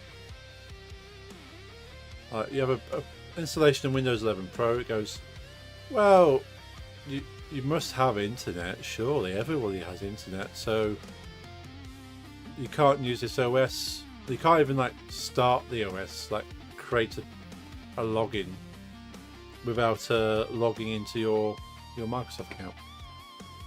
Fortunately, there is a code. There's a command code that can override it. So I always do that for work. Otherwise, you just can't set up a laptop. It's like, nope, this laptop is bricked unless you connect to the internet and sign into your account. But for a business machine, I don't want to do that. As I say, fortunately, you can go into the command prompt and override it. Yep, I experienced that. You need Wi-Fi to install unless you use some workarounds. Yeah, like it's a hidden option that Microsoft locks out until you do a workaround. It goes, oh yeah, there is an option for if you don't have internet. But they just force you to sign into the servers. It's not needed. I understand if you want to find my device or my online device management and all this kind of stuff. But it's not needed.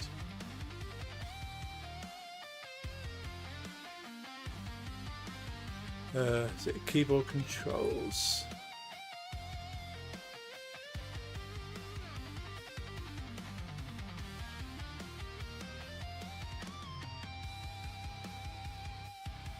I suppose I could use the up, down, left and right rather than the thumbstick. Although people would want to use the thumbstick, wouldn't they? But you wouldn't just want to use the D-pad, you'd want to use the thumbstick to select stuff.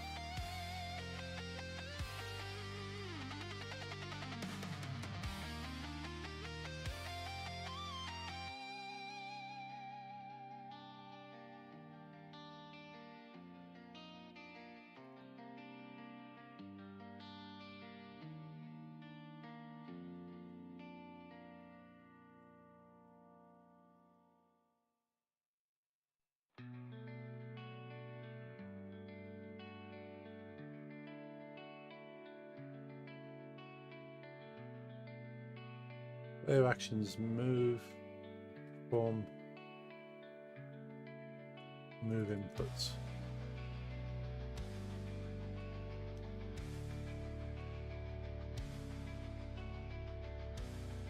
On move input. So on move input changes.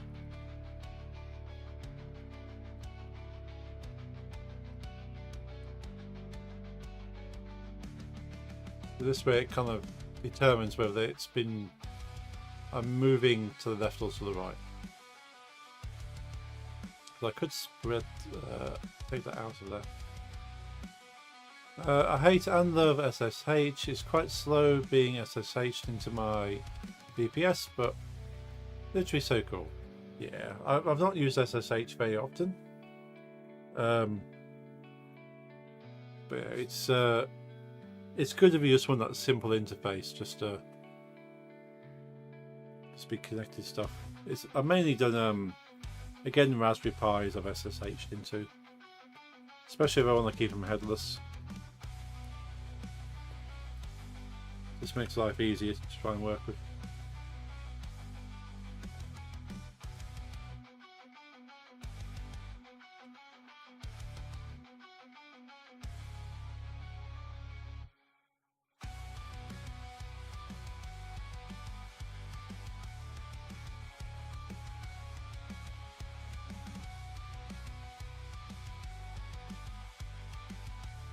So if move input magnitude is not 0, as in are we going left or right, and the cooldown is equal or less than 0, or countdown. So the countdown is reset and we have a value, then we're moving the trebuchet. I really want to work with Raspberry Pis one day. They are very cool. Especially, I reckon you would get on very well with those bots, because let's say Raspberry Pi OS is just Debian with a slight rework on the UI, and it uses Python or C, depending what your preference is, to write script to operate the I/O pins. Or if you want to use it as a server, then it just you just use it like you would any the next machine. You can even install Ubuntu on there if you really want to. I've not tried anything else, but I've installed Ubuntu, and that seems to work quite well. You have to go for like a lighter desktop because the RAM's not extensive. Depending on which model you get, you can either have a 1 gig up to an 8 gig. So it depends on how heavy you want the OS. So you could have you go for a Linux without a desktop, and that makes it even lighter on the hardware. Also, Arduino's just the cost blocking me from trying those two. SBCs really interest me. I have several. I've not done anything useful with any of them. I've got a Pi 3. I have a 0, a 02, and a Pico. But I've also bought myself a Pi 4, but that's still in the box. So I'm gonna let myself have that when I feel I deserve it, if that makes sense. I need to meet my goals, and then I'll unbox the Pi 4 I have. Because that Pi 4, I think, is a 4 gig of RAM on that Pi 4. So it could be used for a few applications. So yeah, I'm saving that one. For my VPS, I have to use Ubuntu. There are some other distros available, but no Arch Linux. So now I've got to use Debian. Yeah, you can. I think you can install RetroArch on a Raspberry Pi and turn it into a retro emulation computer console for playing old video games. My brother's done that with his Pi 4. He's installed RetroArch, or RetroPie, which runs on it. RetroArch. Just booted up Temple OS. Oh no! Did you put it into a USB stick? Played a racing game that came with it. No virtual machine. Ah, of course. Yeah, it's not a safe way of doing it. Horrible.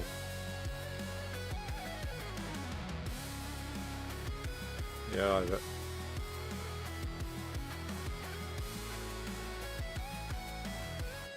But at this point, unless you have a very specific purpose, like making your own OS is kind of pointless other than just the accolade. Yes, RetroArch, really cool. I wanted to do it with my old PC, but couldn't find an i386 compatible ISO, which is hella strange. Ah, that's a shame. I think it's ARM. The Raspberry Pi is running on ARM, and there's plenty of ARM compatible ones now, which is pretty cool. Nice thing about VPS is it uses enterprise internet, which is hella fast. Nice. Yeah, that's what you want.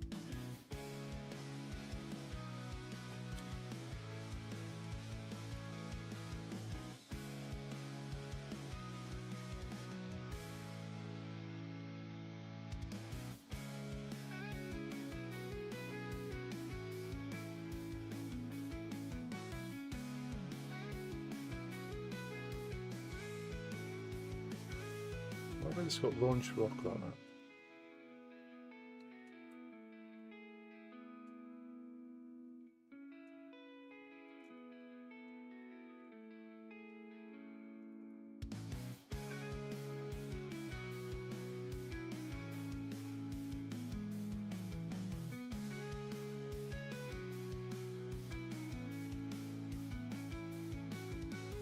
The launch rock is true. Then if is reset, then check if power button's been held down, then do the process involving setting up, moving the target up, then we're powering up and ready to launch the rock, and then we launch the rock.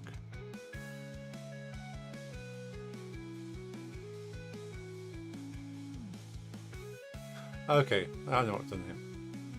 So it's getting ready to launch the rock, but it holds off launching the rock until you let go of the power button. And then it's no longer being held, it's no longer powering up, it then launches the rock.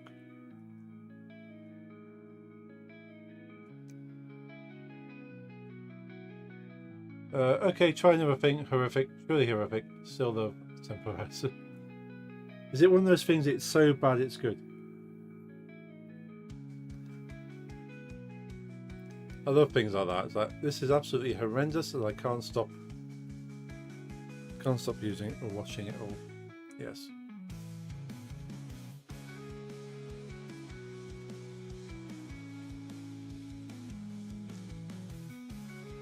Yeah, I'm thinking I should really break this out a little bit.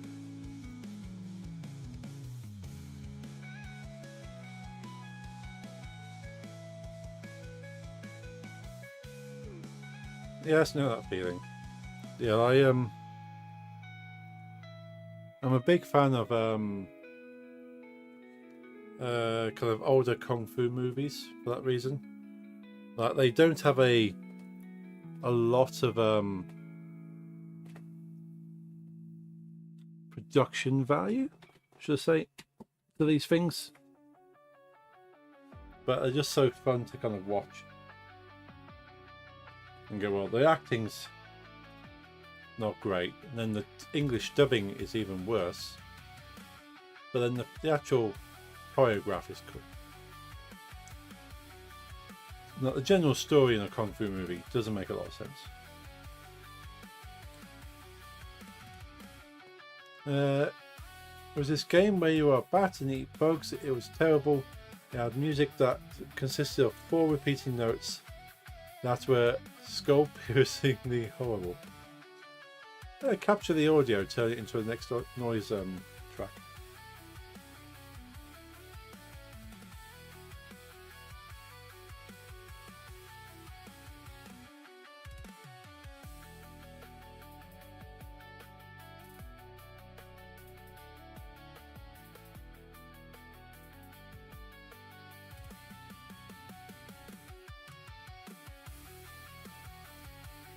Side note, I just installed Flask on my VPS in less than a second, while it takes my PC like 30 seconds a minute. Nice. Temple Rest is something that really shows the man had mental health issues. Yes. Yes, so you have to have mental health issues if you want to make it OS and actually do it. Like, I would like to make an OS. I'm not crazy enough to actually do it.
Not only that fact, when you actually look around, it just feels like visiting the house of a serial killer. Oh. Bim is bigger than Nano.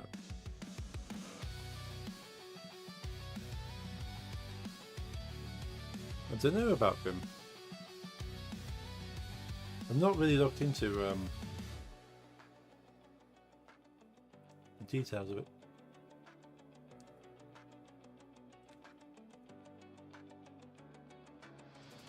But I suspect so.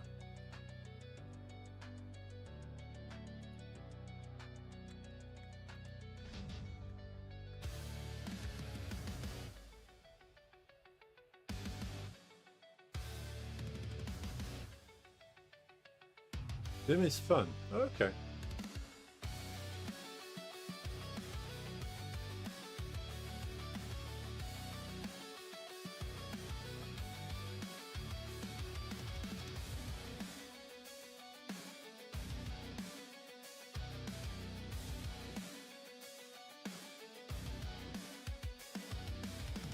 I sort of prefer it over Nano, but I like being able to copy paste stuff without hassle too.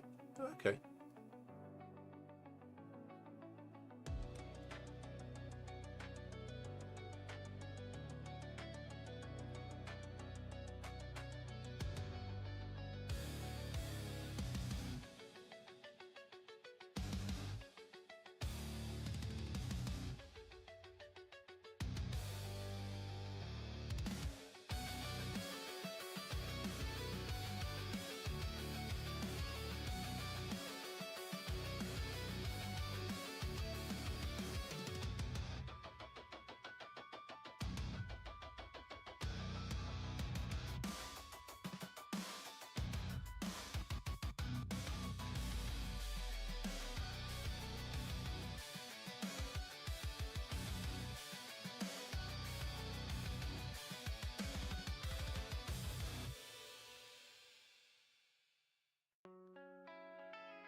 So X, move right, move left, so move right.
Well, isn't it? So less than 0 moved, rotate left.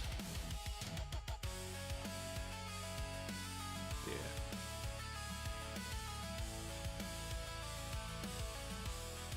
I can actually make the whole of that.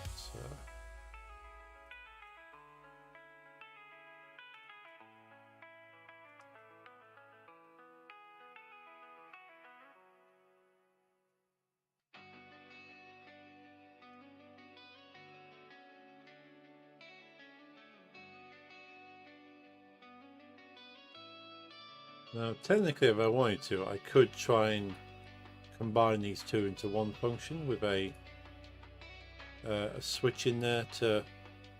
Because the only thing that's different is running rotate left or rotate right, and what the check is. So that is standard. So it's moved. So I could do if moved, then moved is false.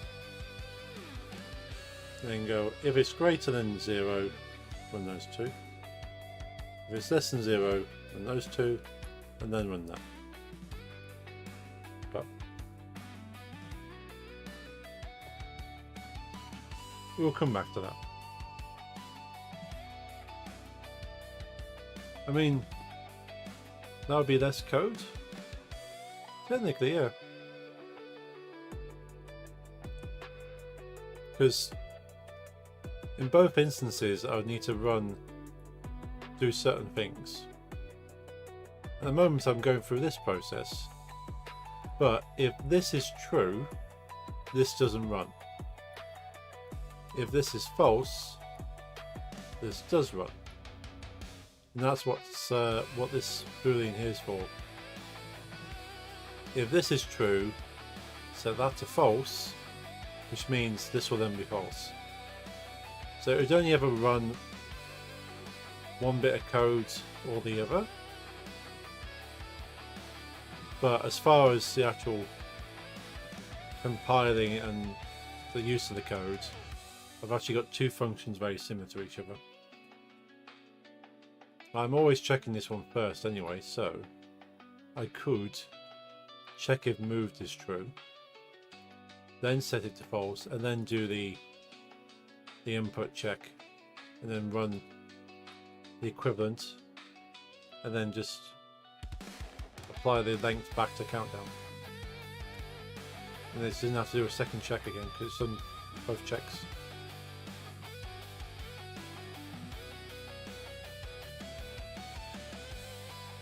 So that would be an if else.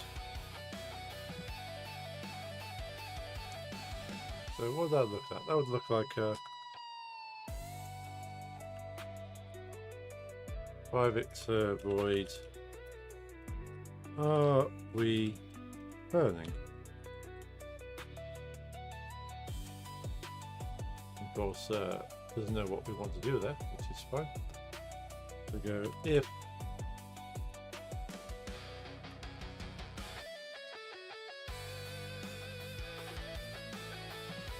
moved, then moved false,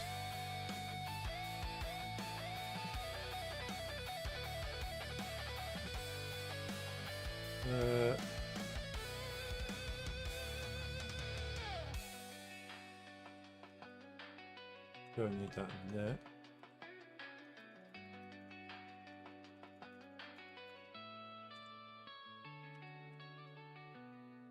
Else if less than there,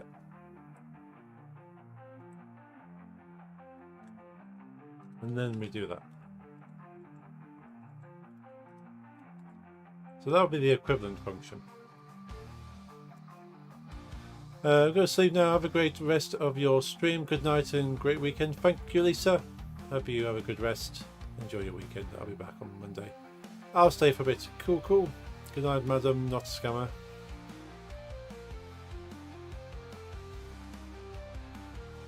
Yeah, so turning these two functions into one would make this.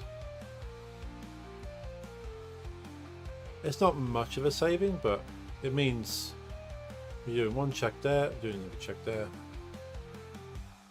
and then we're doing our final thing there. So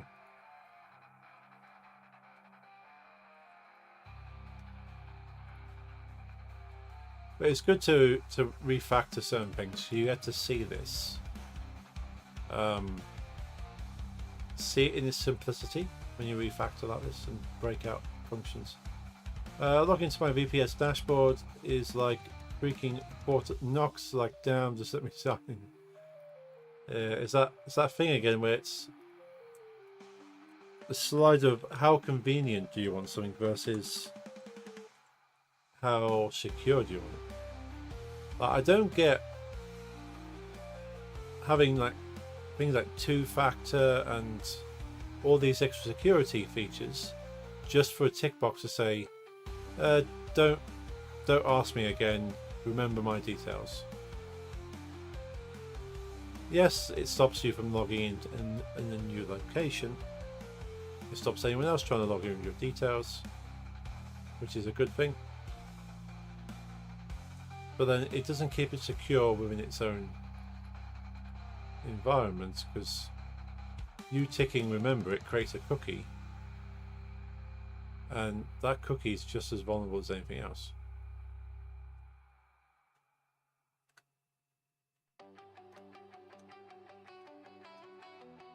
So I think there's such a thing as a cookie attack where somebody's authentication cookie gets hijacked and people can sign in using that. First go into which tenants and then wait for it to load screen and ask for my mail account, passwords, then two-factor passcode. And guess what? There's no tick box remember me. Okay, that's something, but at the same time it's annoying. I never tick the remember me on secure stuff because I'd rather it not remember for anything that's secure. If it's something I don't care about, I'd just rather no one else log in from anywhere else, then it doesn't bother me.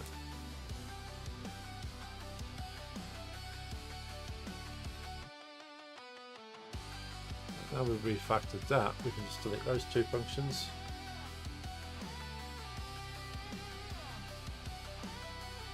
So that means this now becomes, are we moving, are we turning?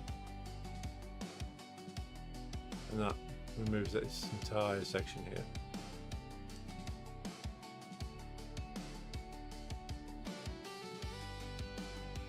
Also means because it's a true false, we're setting the false here. Don't really need to have a false there.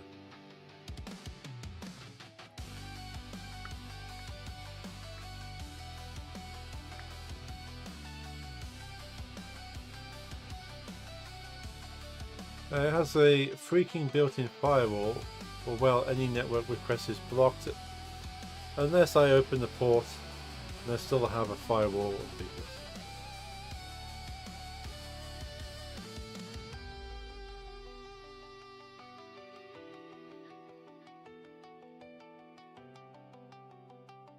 Right, I'm just going to give that a quick test. What are we doing for time? Won't be on for too much longer. Just want to test this. And then we're going to capture, we're going to intercept, so are we moving, but then we're going to intercept are we turning by determining if a menu is open. If a menu is open, we don't run that. Basically, we run something else. So this is why turning this into a function becomes useful now, because I can not run this entire section, and rather than just dropping all this code into an if statement, I just drop the function. So we'll give that a quick test, see if that works, and then I'll probably wrap the stream up there. We've not done a lot this stream, but we've been do some chatting. We've worked some things out mentally.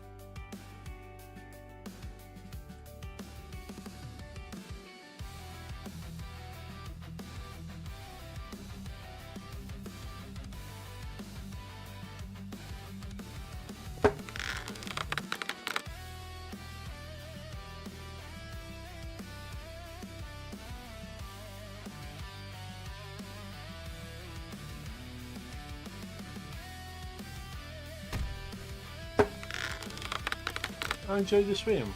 Glad to hear that, Bob. Thank you.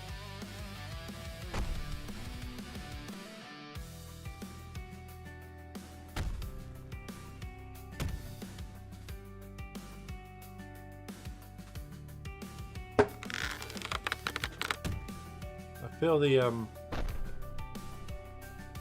controls are a little bit too sensitive. I might have to build something in to allow you to change the sensitivity for the controller.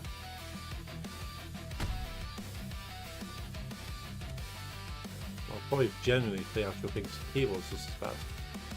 So that's quite crazy. Let's go to level 2 to see how that plays.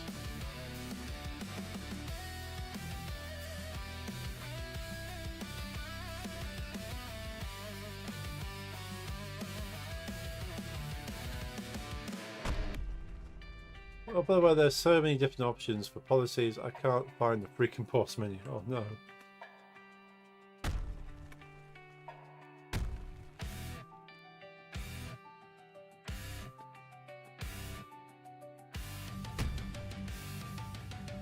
Yeah, I swear that's a bit more...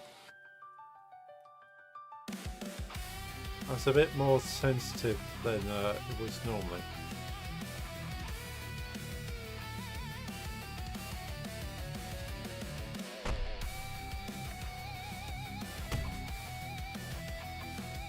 Okay, well we know that works, so in which case I can delete that code.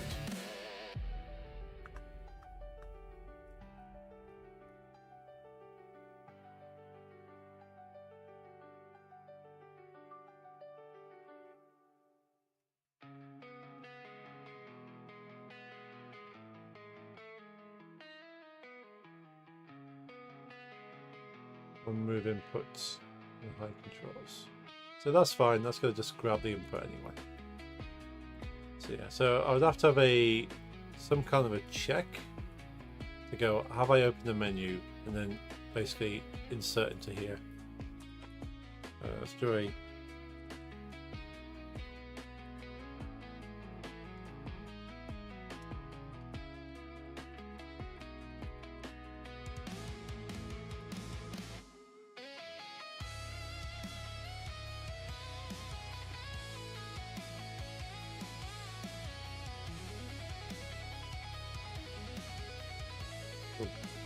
There's a good note.